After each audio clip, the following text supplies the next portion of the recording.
Reflection of sound. Let us do an activity to understand about the reflection of sound. Let us first make two sufficiently long and identical tubes out of a cardboard. Name them as Tube A and Tube B. Arrange these tubes on a table in front of a wall. Let us place a clock near the end of Tube A. Now let us try to hear the ticking of the clock by placing ear at the end of Tube B. Adjust the angle between the two tubes till the sound can be heard very clearly. At this angle, we can clearly hear the sound. Let us now draw lines along the tubes.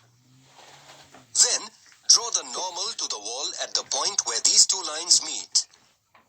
Let us mark the angle of incidence as θ1 and the angle of reflection as θ2. Now measure the angle of incidence and the angle of reflection.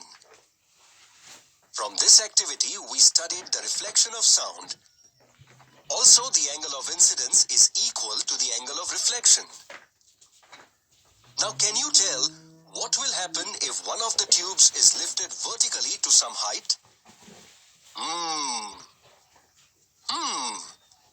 If the tube B is lifted vertically to some height, the ticking sound of the clock cannot be heard through the other end of that tube.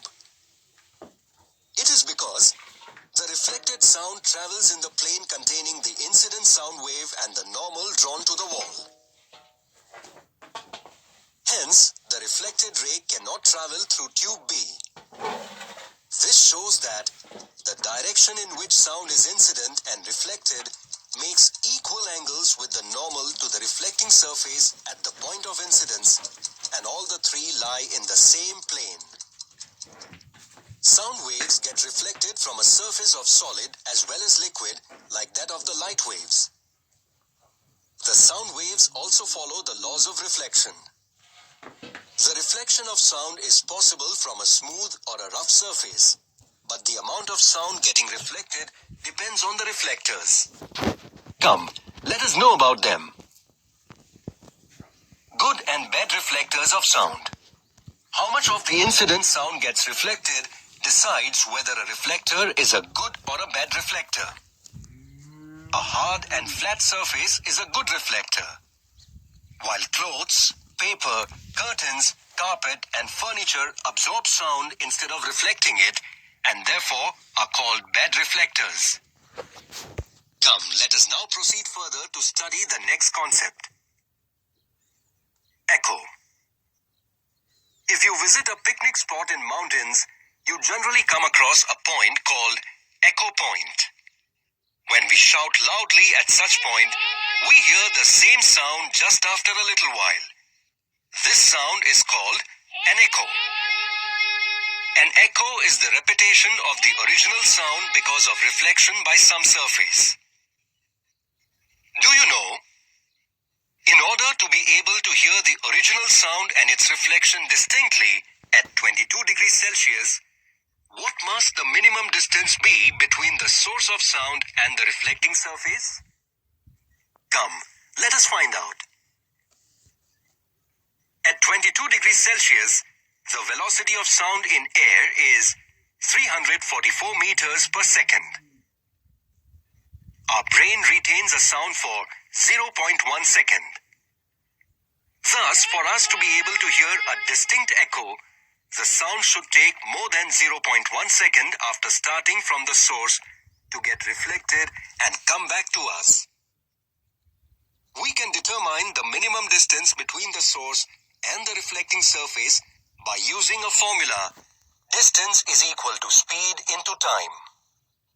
That is equal to 344 meters per second into 0.1 second.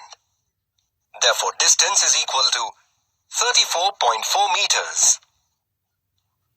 Thus, to be able to hear a distinct echo, the reflecting surface should be at a minimum distance of half of 34.4 meters.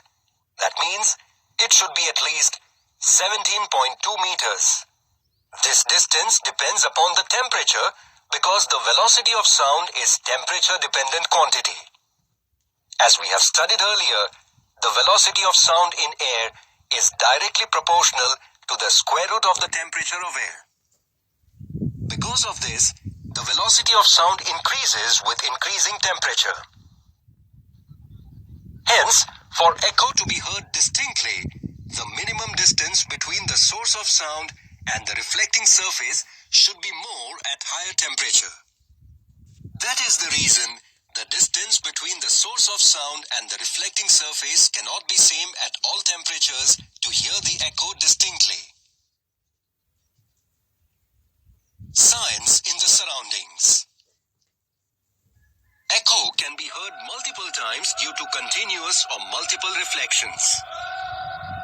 The Gol Ghummat at Bijapur in Karnataka is an excellent example of this. Till now, we have studied about the reflection of sound.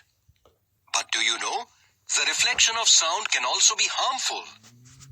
If the loudness of sound is very high and multiple reflections of sound occur, the reflection of sound is proved to be harmful. Come, let us now proceed further.